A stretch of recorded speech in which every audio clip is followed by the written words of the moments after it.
the pain like I'm Nagato. Got no father like I'm Naruto. Keep the blade on me, Ichigo. Who really wanna go toe for toe? GTR from Tokyo. Diamonds whipping up on the stove. Lucky man like a 4-leaf clove. Diamonds wanna go and visit. And for today's tutorial, or I should say guide, basically I'm going to be showing you guys on how to get any PlayStation 4, PlayStation 3, or PlayStation Vita firmware basically from this website right here. So the website I'm using is called Dark Software, and basically what it is just an archive of all the firmwares basically up to date. I know they don't have like the recent ones for PlayStation 4, but they probably update that later. But this website right here basically has all of the firmwares from, since the PlayStation 4 started all the way down to like most recent ones. And the cool thing about this, let's say you ever had to update your system and you don't have Wi-Fi at the moment, and you have a USB and you, I don't know, went to a library or something to download it, or you was at a friend's house. That's one reason. Another reason is, let's say for example, you had a PlayStation 4 on 4.00 and you just got it or something, and you wanted to update it on 5.05, since that's like the latest firmware version to basically run, the WebKit exploit, kernel exploit, and you want to do all the other things that everybody else does, like when they mod their systems, like emulators, backup games and stuff, such and so forth. So this is, another reason on, why this may be useful. Also, it may be useful for a little handful of people who own dev kits or /test kits out there. I know it's a very small margin of the population even in the modding scene, so mostly devs. This could be useful for them. So that's why I would it's kind of just a little guide and not really much of a tutorial. But basically, for example, I'll use the example with the PlayStation 4. Let's say if you were updating it to 5.05.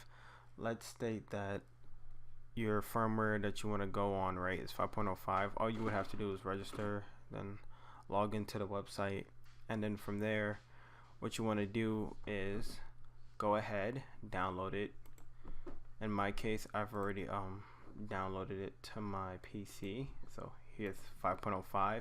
And the cool thing about this website right here, let me see, because I think I was in the decrypted firmware section. Oh yeah, so the cool thing about this website, it basically gives you the MD5 hash string.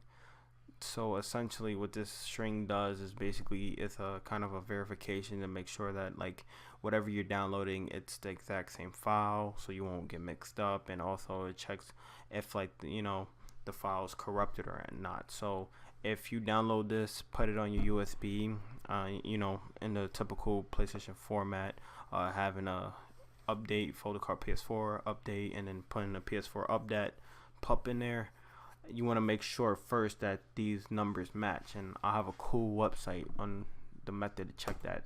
So what will you need to do first, well, to go ahead and drag and drop the file here. I've already done that.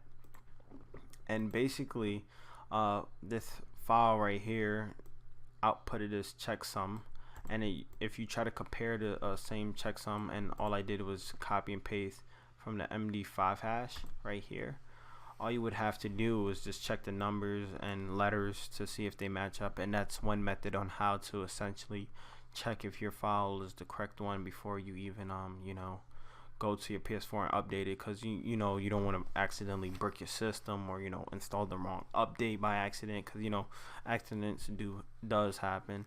Another cool thing about this website, it does support Vita 0 or OS 0 partitions. So basically those are the partitions for the Kex to Rex firmware stuff. So when I did Kex to Rex on one of my other videos, this is essentially what I did basically, but it was automatically. So they have the retail versions, and then the test kits, and then they have all the dev kit versions too. But that's just basically a general guide on how to install official firmware on any platform, whether it be PS4 or PS3 or Vita. I just want to say, guys, thank you for watching. I really do appreciate y'all. This is my second upload of this. The original upload that I had on YouTube, basically, I think the file was corrupt and it was just repeating my intro over and over again. So you was hearing my my little theme song.